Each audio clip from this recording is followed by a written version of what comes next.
Côte d'Ivoire se qualifie pour la CAN 2017 après un nul face à la Sierra Leone au stade de Bouaké. Et c'est au Gabon que se jouera la Coupe d'Afrique des Nations de football 2017.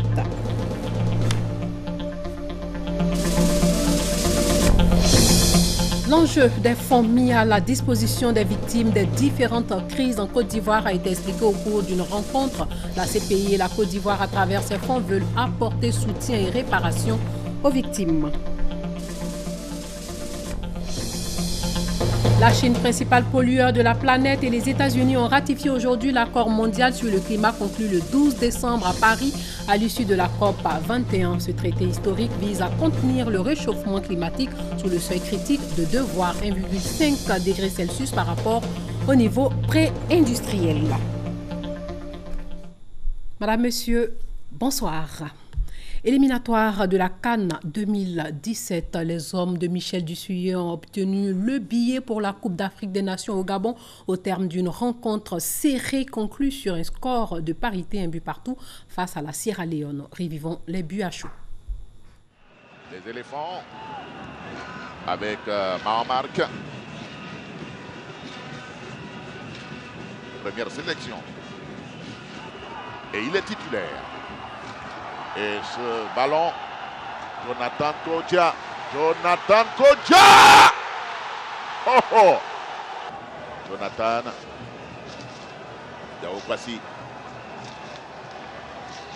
Qui contourne la défense. Yao Kwasi! Oh oh oh oh! Aïe! Ce retour gagnant alors qu'il s'était bien jeté, Jonathan Kodja, pour reprendre ce ballon. Kessié se pointu et se retourner. Goal!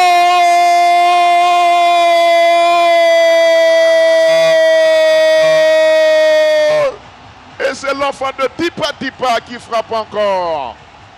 Oh là là, quel but! Jonathan Kodja. Alors on n'a pas beaucoup d'occasions de vibrer en cette deuxième mi-temps. Et l'égalisation sierra-léonaise. L'égalisation sierra-léonaise, on l'avait dit. Les ports de San Pedro dans le sud-ouest ivoirien et d'Anvers en Belgique ont signé la prolongation d'un accord de partenariat paraphé en 2011. L'accord de coopération a été signé en présence du ministre des Transports, Gaoussou Touré, et son homologue flamand de la mobilité, des travaux publics et du bien-être du tourisme. Ce partenariat ivoiro-flamand va permettre de réaliser une plateforme logistique de 24 000 m² estimée à plus de 3 milliards de francs CFA. Les travaux de cette infrastructure sont prévus pour janvier 2017. Hugues Webli. En apposant leur signature sur les parapheurs, les directeurs généraux des ports de San Pedro et d'Anvers acceptent de prolonger leur partenariat. Un partenariat qui permettra d'intensifier le volume du trafic du port autonome de San Pedro vers la porte d'entrée de l'Europe, qu'est le port international d'Anvers en Belgique. Dans cette opération de séduction des investisseurs étrangers, le ministre des Transports, Gaoussou Touré, joue sa partition rassurée. Vous êtes là, soyez rassurés que vous aurez tout le soutien du gouvernement pour la mise en œuvre de vos projets. Les opérateurs économiques flamands s'engagent à investir dans la construction d'une plateforme. Le projet San Pedro Logistique verra bientôt le jour. Pour le ministre flamand de la mobilité, des travaux publics, du bien-être et du tourisme, le marché du port autonome de San Pedro va connaître un accroissement avec le protocole d'accord qui vient d'être signé. Si vous utilisez le port flamand, vous gagnez l'accès sur un marché de consommateurs de 200 millions de consommateurs du marché européen. Une visite guidée des installations portuaires a permis à la délégation flamande d'apprécier les potentialités du port autonome de San Pedro qui sera modernisé dès 2017. La première tranche des travaux de modernisation va coûter 400 milliards de francs CFA, a indiqué le ministre des Transports, Gaoussou Touré. Pour être plus complet sur le sujet, sachez que le trafic de marchandises du port de San Pedro est passé de plus d'1 million de tonnes en 2010 à plus de 4 millions de tonnes en 2015. Le projet d'extension est évalué à 900 milliards de francs CFA. Ouverture des vannes du nouveau château d'eau Yapi Kwamekro dans le département de Bokanda, dans le centre-est du pays. Ce château d'eau a une capacité de 30 mètres cubes. Il va alimenter en eau potable à 2000 âmes. Et la cérémonie d'inauguration s'est déroulée en présence du ministre des Infrastructures économiques, Patrick Achi, et du ministre auprès du Premier ministre chargé de l'économie et des finances, Adama Kone. Le reportage de Hugues Hervé-Blé. Fini la quête d'eau potable entamée depuis de nombreuses années par Yapi Kwamekro, désormais à la disposition du village de la sous-préfecture de Nzekresessou, un château d'eau qui vient booster son développement. Et après le lotissement, nous avons pu obtenir l'électrification. Après l'électrification, nous sommes aujourd'hui à la fête de l'eau, qui est vraiment le grand chantier. Parce que par le passé, nos parents allaient chercher l'eau très loin. Pour la livraison de l'ouvrage financé par l'État de Côte d'Ivoire, le village a accueilli le ministre des Infrastructures économiques, Patrick Achi, et celui chargé de l'économie et des finances, Adama Kone. Le château d'eau qui fait aujourd'hui la fierté du village de Yapi Kwamekro dans le département de Bokanda a une capacité de 3000 mètres cubes. Il matérialise pour le ministre Patrick Achi la cohésion entre les fils et filles de ce village. C'est la fête de l'unité. C'est parce que vous avez l'unité des cadres et que vous avez la paix que monsieur le ministre Adama Kone et moi on est ici. Partout où les cadres s'entendent et ils sont d'accord et engagés pour développer leur village, l'État est toujours à côté pour les accompagner. Le château d'eau a obtenu les prochains chantiers de la mutuelle de développement économique et social de Yapi Kwamekro, grande zone productrice de riz, sont l'aménagement de retenues d'eau et aussi de terres pour la production agricole. L'accès à l'eau potable est aussi une réalité dans le village de Diorolé, non loin de Séguéla, dans le nord-ouest du pays. Un système de l'hydraulique villageoise réalisé par l'Office national de l'eau potable a été installé là-bas. Ce sont 8000 âmes qui peuvent dire adieu aux maladies liées à la consommation de l'eau non potable. Le reportage de Pargas Rokoni. Diorolé est une localité de la sous-préfecture de Massala dans le Haut-Rodougou. Ici, les populations parcourent de longues distances pour s'approvisionner en eau, mais pas de l'eau potable. Une situation qui n'est pas sans risque à en croire les chiffres de Médecins sans frontières. Environ 6000 personnes meurent par jour dans le monde à cause des maladies diarrhéiques. Pathologies liées essentiellement à l'utilisation et à la consommation de l'eau polluée. Pour mettre les 8000 âmes de Diorolé à l'abri de cette menace sanitaire, l'Office national de l'eau potable ONEP a doté la localité d'un système d'hydraulique villageoise amélioré. Les populations heureuses de ce don ont exprimé leur gratitude au chef de l'État, un bien commun dont elles entendent prendre bien soin pour leur propre santé. Outre le problème d'eau potable, désormais un vieux souvenir, les populations des Diorolé sont confrontées à d'autres difficultés, notamment le manque de centres de santé, de maternité, d'écoles primaires et de collèges de proximité. Des doléances qu'élus, cadres et conseils régionaux ont promis solutionner. Ils ont exhorté les populations au vivre ensemble et à la paix afin que Diorolé soit une des localités phares du Haut-Rodougou, localité productrice de bananes plantains, de café cacao, d'anacarde et d'igname. 85% des routes en Côte d'Ivoire sont vieillissantes. La surcharge des véhicules est à l'origine de cette dégradation des routes et met de nombreuses vies en péril. Sur l'autoroute du Nord, par exemple, les accidents occasionnés par ces engins sont légion. L'État tire la sonnette d'alarme. Pas seulement, des mesures de coercition sont prises, d'où la sensibilisation des acteurs du secteur. L'État ivoirien qui investit chaque année 190 milliards afin d'entretenir les routes. Justine Sey-Duquet. Le Conseil des ministres de l'Union économique et monétaire ouest-africaine, UEMOA, a adopté depuis 2005 un règlement relatif à l'harmonisation des normes et des procédures du contrôle du gabarit, du poids et de la charge à l'essieu des véhicules lourds de transport de marchandises dans les 8 États membres de l'UEMOA. La Côte d'Ivoire a fait sien ce règlement qui participe de la préservation des routes en Afrique. Une campagne de sensibilisation des transporteurs et des conducteurs des véhicules poids lourds est donc initiée pour dire non à la surcharge des camions de transport de marchandises. Nous sommes en campagne de sensibilisation pour appeler nos compatriotes transporteurs à faire en sorte que nous puissions régler cette affaire de surcharge en nous conformant désormais au règlement 14 de l'UEMOA qui nous impose donc des poids. Transporteurs et conducteurs des véhicules poids lourds saluent l'application de ce règlement. Nous, les transporteurs, notre premier souci, c'est de charger moins et d'avoir un prix conséquent. Avant, on travaillait parallèlement. Quand on nous charge, on ne sait pas il y a combien de quantités qui se trouvent dans le camion. Mais aujourd'hui, le nouvel prix de l'UEMOA, là, vraiment, ça va, nous, en tant que les conducteurs, ça nous va droit au cœur. Le respect des charges autorisées rentre en vigueur en Côte d'Ivoire à partir du 1er octobre 2016. Tout contrevenant est passible d'une amende de 20 000 francs CFA pour la tonne en plus dans le cas du transport national et 60 000 francs CFA pour le transport international. Cette campagne qui débute à Abidjan va s'étendre à tout le territoire national. La deuxième édition du marché ivoirien de l'artisanat va se tenir du 16 au 25 septembre prochain au Palais de la Culture. Une édition qui va permettre de consolider les acquis de la précédente édition tout en impliquant les populations. Le thème de cette année, artisanat africain et émergence. À 30 pays vont participer à l'événement et plus de 25 000 visiteurs sont attendus. Davis, Oyo et Franck Wadio. L'artisanat.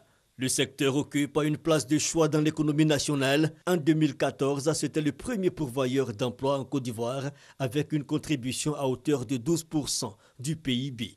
La deuxième édition donc d'un marché ivoirien de l'artisanat pour consolider les acquis de la précédente, celle de 2014, et amener les populations à s'en approprier. Les enjeux du MIVA, c'est d'abord la promotion des œuvres artisanales. Les gains, d'abord, des gains financiers pour les artisans qui vont participer. Maintenant, au plan de la promotion de l'image de la Côte d'Ivoire, notre pays, tous les pays participants au MIVA seront désormais des pays qui vont compter de plus en plus en matière de coopération et de relations internationales pour notre pays. On donne cette fois-ci une opportunité aux artisans de se faire connaître. C'est une aubaine qu'on leur donne, de se mesurer à leur homologue du Maroc. Le MIVA, un espace pour la promotion des artisans d'Afrique et même au-delà. Une trentaine de pays participent à cette deuxième édition qui aura lieu du 16 au 25 septembre prochain à Abidjan. Sont annoncées des innovations telles le championnat de chocolat de Côte d'Ivoire et un concours entre régions phares. Ce concours va sélectionner la région phare qui sera mise à l'honneur. Maintenant, le concours du chocolat. Vous vous rappelez que le Conseil des ministres en sa séance du 16 février 2016 a fait la promotion du label Chocolat Ivoire. Nous allons insérer cette manifestation pour donner une dimension internationale au MIVA.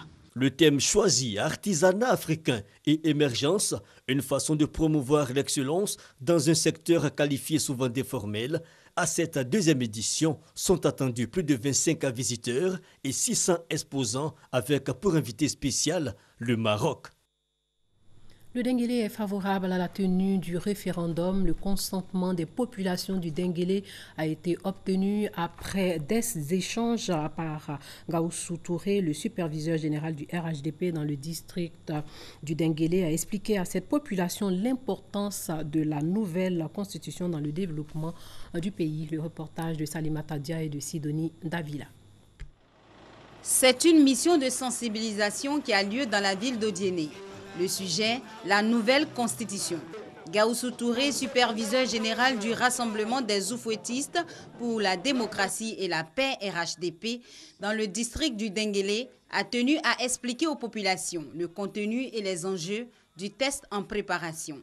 La nouvelle constitution va d'abord drainer la suppression de l'article 35 de la constitution actuelle pour permettre à tous les Ivoiriens qui remplissent les conditions de pouvoir se présenter aux élections.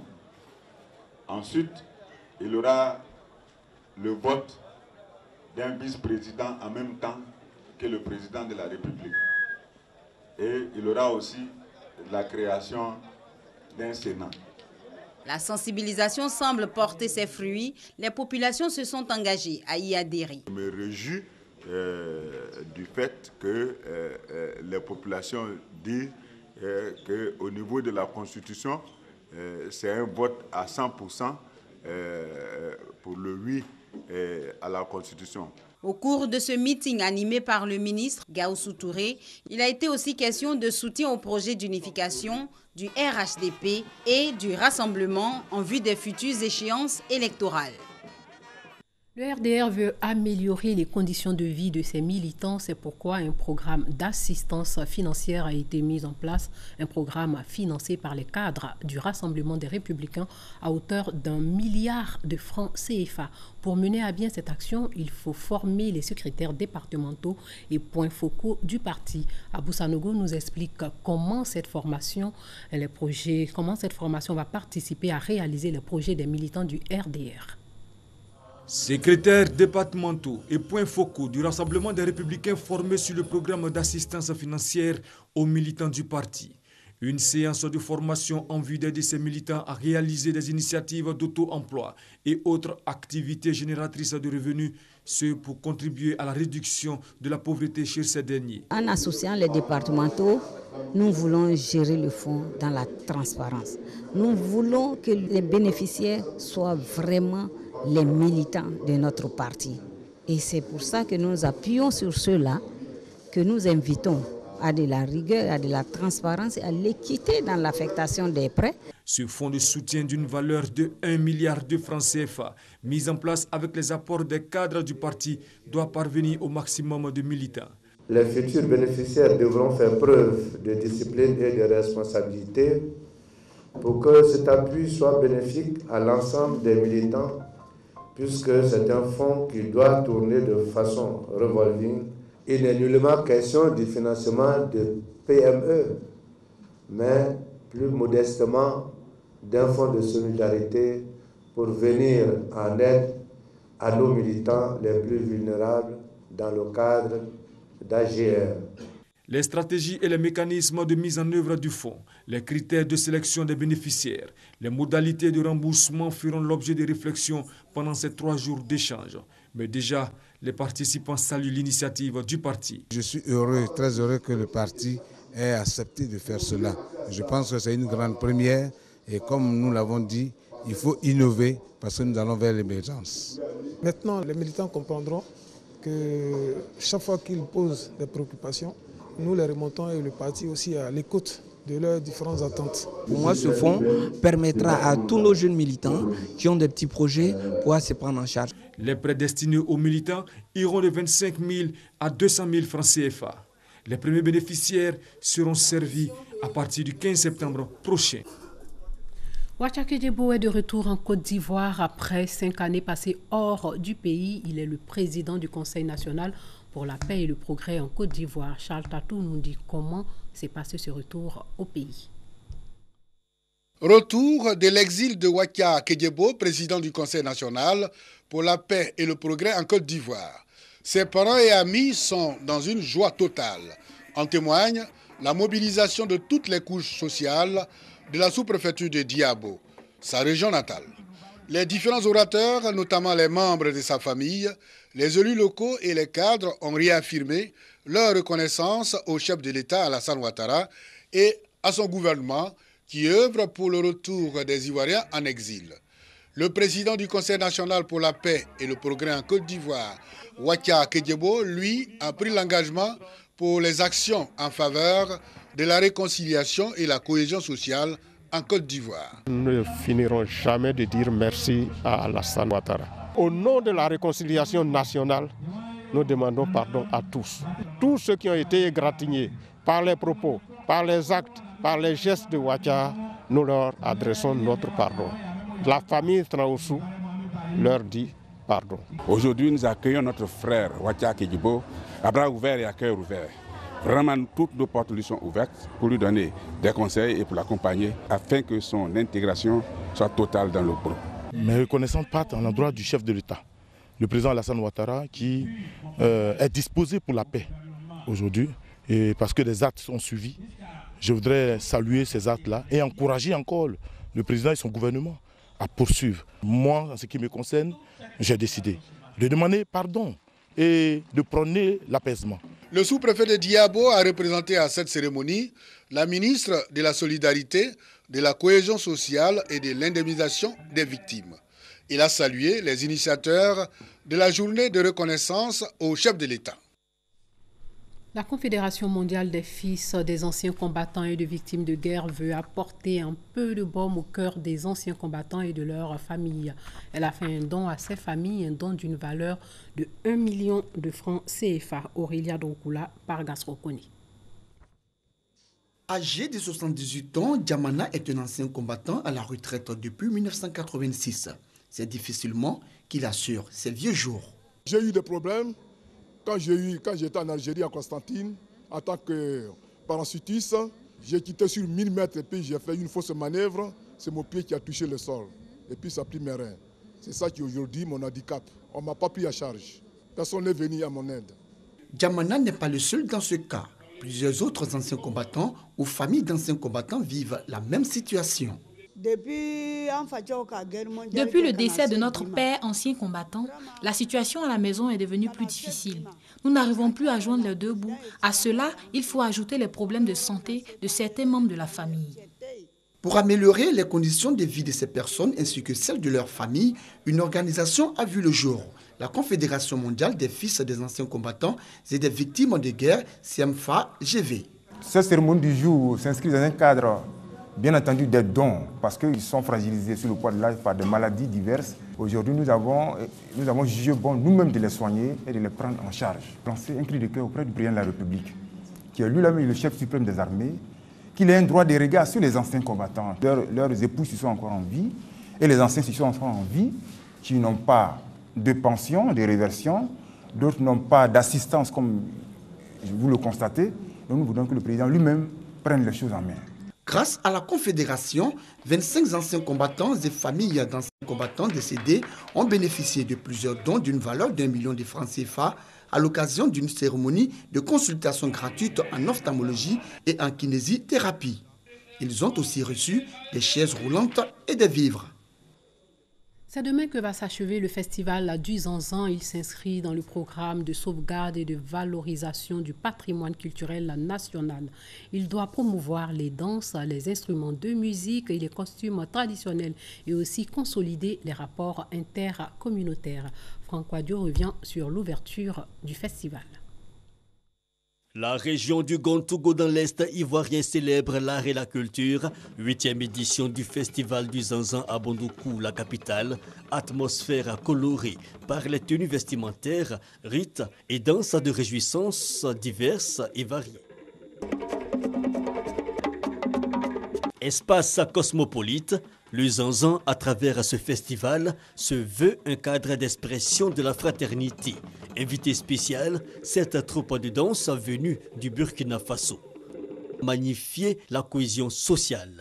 Et le thème évocateur, les arts et la culture à mémoire des peuples et levier de la cohabitation pacifique, le cas du Zanzan.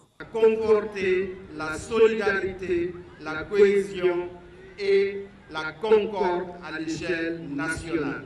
Et dans les actions conduites par le gouvernement pour promouvoir, préserver et soutenir nos cultures, les festivals patrimoniaux constituent un des fers de lance. Activités culinaires, ateliers, échanges culturels, mais surtout hommage au mérite. Le 8e festival du Zanzan qui prend fin le 4 septembre a permis à la chefferie traditionnelle d'honorer des fils de la région, les ministres Alzoumana Moutaye et Augustin Komoé. Mon fils, mon mari, le deuxième film du jeune réalisateur ivoirien Ange Bayo a été présenté en avant-première hier. Un film de près de 2 heures qui relate le drame de la stérilité et de l'infertilité, ou plutôt la hantise de sacrifier son amour pour pouvoir procréer. Un drame social que nous présente Franck Quadio. Quand se pose le difficile choix entre l'amour pour le fils et l'amour pour son homme, Soraya a choisi, ou du moins la vie l'y a aidé, donner naissance et s'en aller, laissant à Ben, son mari, en cadeau un enfant. Imbroglio sentimental sur fond de quête de l'idéal qui au final n'existe pas. Mon fils, mon mari, le second film du tout jeune réalisateur Ange Bayo, à peine 26 ans. Aujourd'hui, beaucoup de foyers ont des problèmes d'enfantement. Beaucoup de femmes connaissent ce problème-là.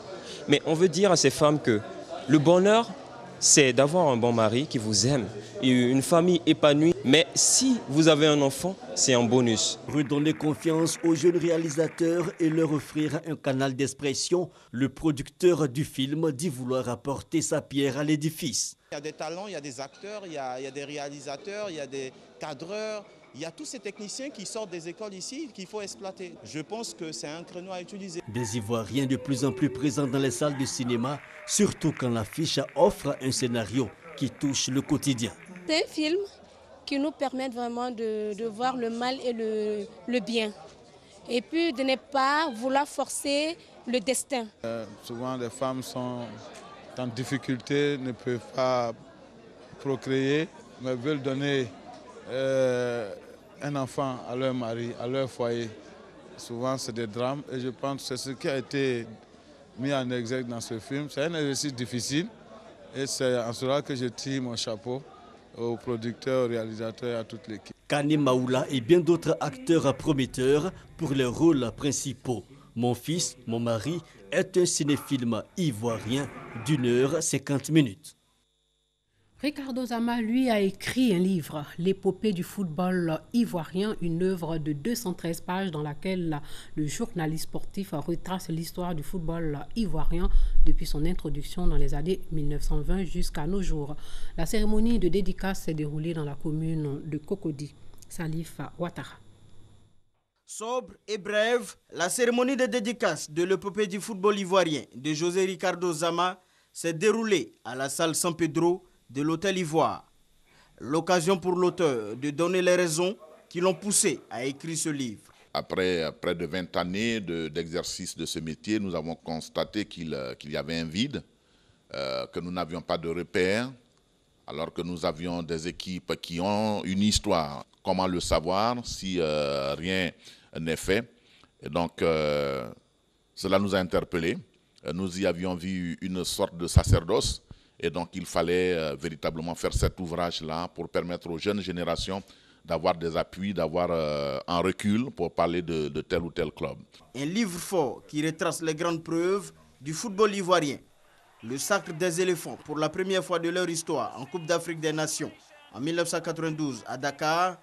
L'historique qualification pour la première fois à la Coupe du Monde en 2006 sont relatés avec détail.